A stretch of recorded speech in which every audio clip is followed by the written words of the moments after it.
We are super excited to be talking about the Amplify Her motion comic series. Over 30 women worked on this. There's 3 of us right here. So this times 10. This times 10. That's a lot of pussy. A lot of estrogen in one place. That was like really ill-timed because she wasn't on your lap anymore. And so the first comic is the Walla motion comic. Walla is with us today, which is awesome. The comic by Ann Nocenti. She's written for Marvel, DC. She actually has a really cool new comic out called Seeds that just came out in 2018, and that's doing extremely well. And that one is on Dark Horse Comics. She was the original writer of Catwoman in the comic series. She worked on New Mutants, which is up for an award, I believe, this year as well.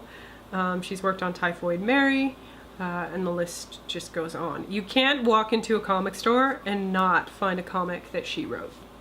So we're very excited. She was also the story editor of this series, and we asked her to work with Walla and to create that chapter. And what's interesting about that is the majority of the chapters were all created by women who were all together on an island, and this one was the only comic that was done remotely.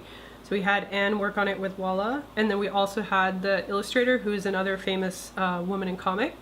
Her name is Carla Burcal, so she lives in Spain, and another super talented, always on like the top 20 most recognized women in comics. So we're super excited to have such an interesting team on this little intro comic to set things off. Yeah, I know I'm late, but I'm leaving yesterday, I swear. I got my gig set, I'm totally good to go.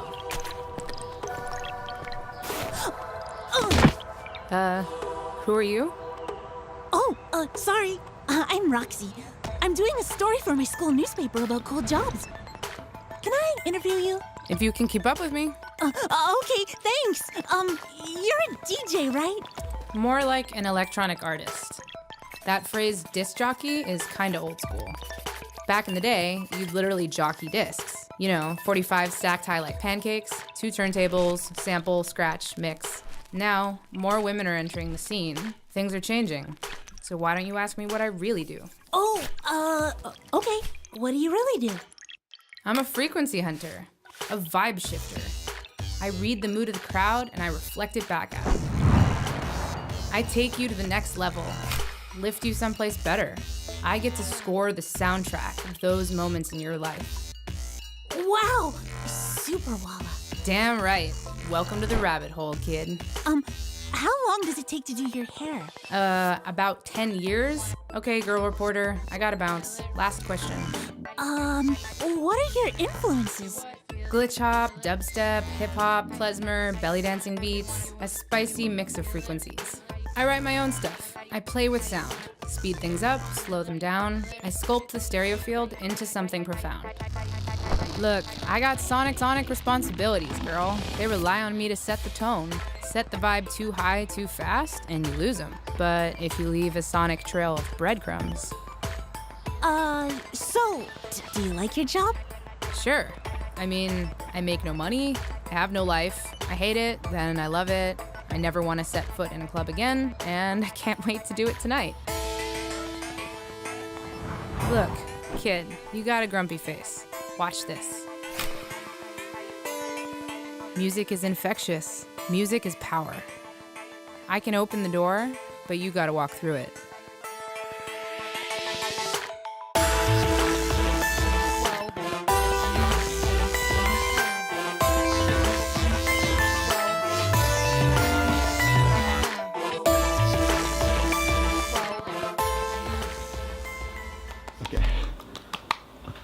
Holy shit! You are so tall. Seriously. Mostly the size of your personality, but it couldn't actually fit on the screen, so they had to make it like that.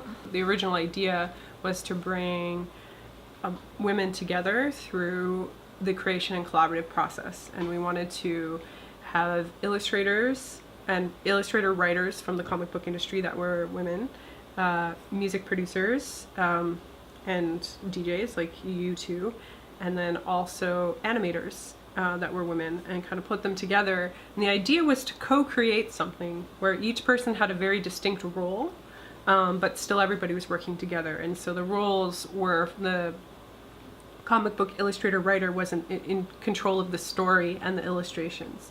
And the animators were allowed to change things they needed to in order to make things work for animated form.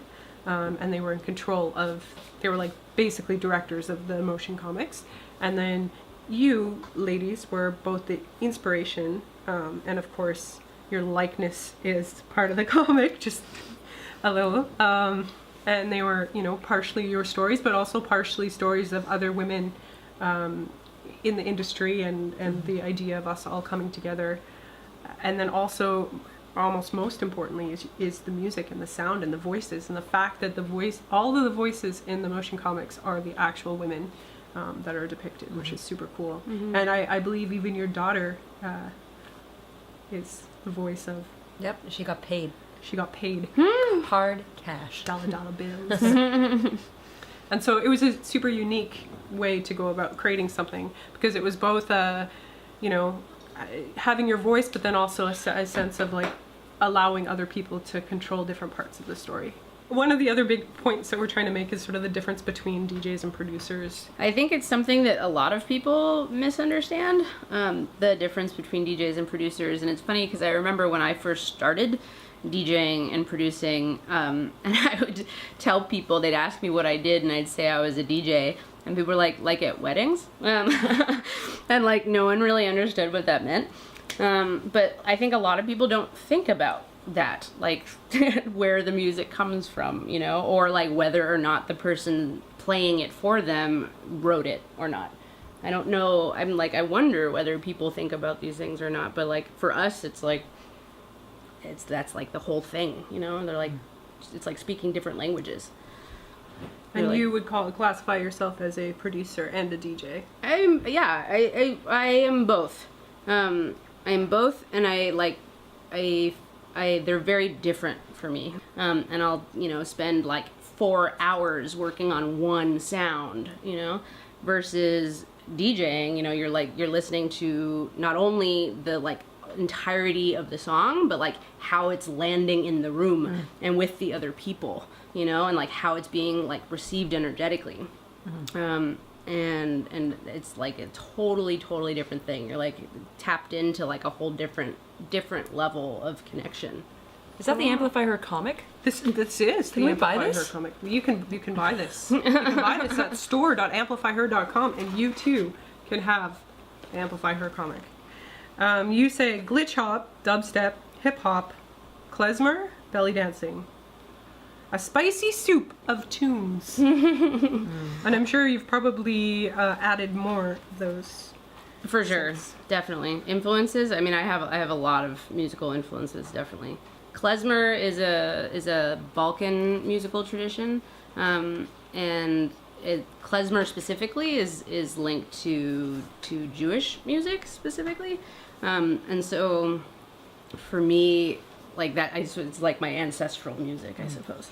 And then I've lived all over the world, and I speak a whole bunch of languages, and music to me is another language, and so it's a way of like bringing different cultures all together into the same place. And that's something I love about music, actually, is that I can take like melodic influences from, you know, Eastern Europe, and then have like beat structures from hip hop, and like, you know, bass coming out of like everywhere. So it's a kind of interesting advantage, I feel like, for producers to be able to like draw influences from all these different places and like cohesively weave it all together into one story in the same way a DJ does. Yeah, That's awesome. I've always thought that the way that you were talking about like mixing different cultural influences, it was a bit of a metaphor too, like watching everybody dance, or like imagining that everybody would dance to these like harmonious cultures making something beautiful together. I mean, it really, to me, it feels like, you know, if the world could just act like that, like you take you know, all these different cultures, you put them together and realize like how perfect they are if they just work peacefully and create and dance. And I definitely hear that in your music. Thanks. One, I guess, last thing I was going to talk about in here is, so there's a phrase that I think a lot of people talked about in our live chat, which was having sonic responsibilities. And there's a really fun sort of metaphor saying, pull out the wrong toy and watch how fast your sandbox empties. And I'm wondering if you would explain a little bit about what that means. So that Sure. So it's sonic responsibilities. As a DJ, you're standing up in front of a crowd and literally leading people energetically. And you're the guide, right? And if you lead them in a direction that doesn't like match with the vibe, then you're failing at your responsibilities, you know? Because you're not leading people directly to what they need to find. So like if you're in a sandbox and you're like a kid and you're the kid that's got like a truck and he goes like, you know, and it's like, this truck's mine, and then all the other kids leave because it's just not a good experience. The musical equivalent of that, I feel like, is walking into a show at like 9 p.m. when it's opening and somebody's playing like super hard dubstep like at full volume, like the super bangers, like when there's no one there, and like that you do clear the dance floor. Like nobody wants that shit before they're drunk. I mean, I don't even drink like at all ever. But it's just something. It's another thing that you learn to read crowds, right? And if there is no crowd, it's like opening is its own kind of deal. Because if you don't have a huge group of people that you're leading and you don't have that energy that you're reading, it's a much different thing to like guide people.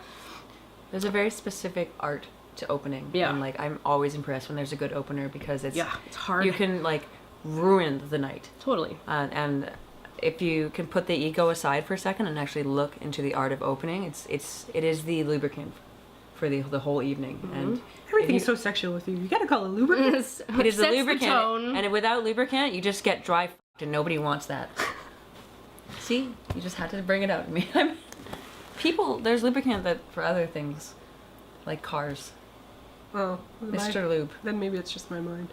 And engines. Yeah. And okay, one more thing. So in Amplify Her, we talk a lot about the difference between feminine and masculine energy in music.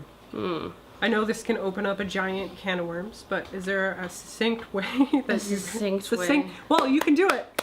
What's interesting to me personally, I would say, if I need to be succinct about it, is the masculine and feminine versus the difference between that and male-bodied and female-bodied. Yeah. It's interesting how those energies present themselves differently and change the nature of like how the music is being communicated. Because I think you could have a sad song, for example, that's like a masculine energy, and a sad song that's a feminine energy. It's just a different way of approaching it and presenting information and inviting people in a different sense, you know. So the way that the feminine invites people, I think it's more of like a nurturing participation, like an invitation to become a part of, rather than like a presentation.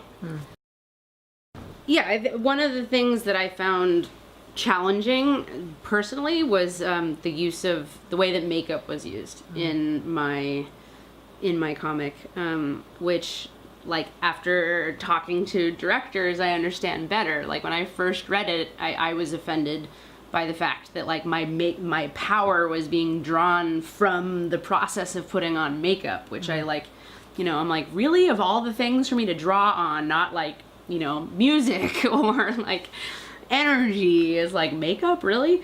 And I didn't think of it as, you know, the way it was then described to me was that it was more of like a shamanic process almost, and a transformation and like an intimate experience of like preparing oneself from going from like, you know, your personal representation of yourself to being that kind of energetic guide, and had the sonic responsibilities, you know, and what that means, and like using makeup as a transition into that other world, Well, I think it's almost like it's kind of subversive in a sense, right? Because she's like, like your character's like leaning in, and you think that the cliche thing to do would be to like draw lipstick. No, on I'm the little powerful. kid, and no, she's powerful, but instead you're actually creating a doorway and saying, here, let me push you into the music world, and there's things for you there, and that you can create. And so it's almost like using it in an unexpected way, Yeah. which I think is really empowering,